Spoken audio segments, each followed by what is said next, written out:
Have you ever wondered why the universe seems perfectly set up for life? This question lies at the heart of the fine-tuning problem. It's one of those big, mind-bending questions that incorporates both philosophy and science, and it challenges us to think deeply about why there is something rather than nothing, and why this something is so precisely what it is. The fine-tuning problem revolves around the fundamental constants of physics.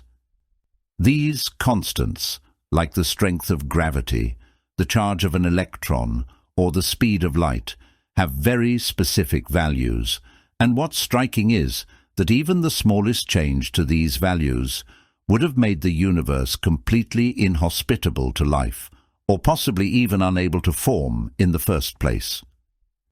So why do they have these exact values and not some others? It seems almost as if the universe was calibrated with incredible precision to allow life to emerge. This raises the question, why should a world that appears intricately fine-tuned for the existence of life be the one that actually exists, when any other universe might have existed in its place, or none at all? The question of why this universe of ours appears finely tuned for life is in fact a special instance of a more general question, namely, why is there something rather than nothing? Nothingness, after all, seems simpler.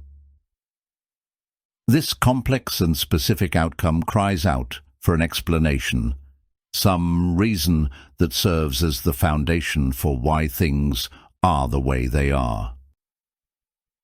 This is a question that has puzzled thinkers for centuries.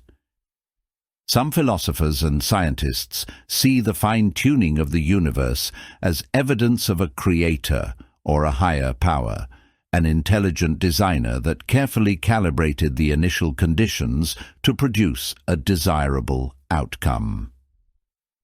Others look towards natural laws and processes, suggesting that there might be some kind of self-selection or evolutionary mechanism at work that explains why we observe the conditions we do.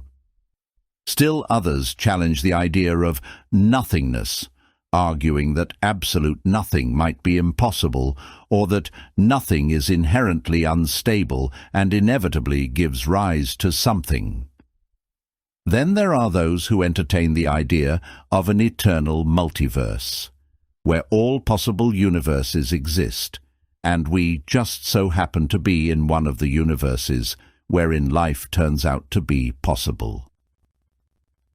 This calls to mind an idea that has received a lot of attention in recent years, the anthropic principle. This observation suggests that there's nothing particularly surprising about the fine-tuning of our universe, because quite simply, we wouldn't be here to point it out if it were any other way. In other words, the universe must have the conditions it does, because those are the only conditions under which conscious beings like us could exist to ask these questions. Ultimately, the fine-tuning problem is a reminder of just how little we yet understand about the nature and origins of our universe.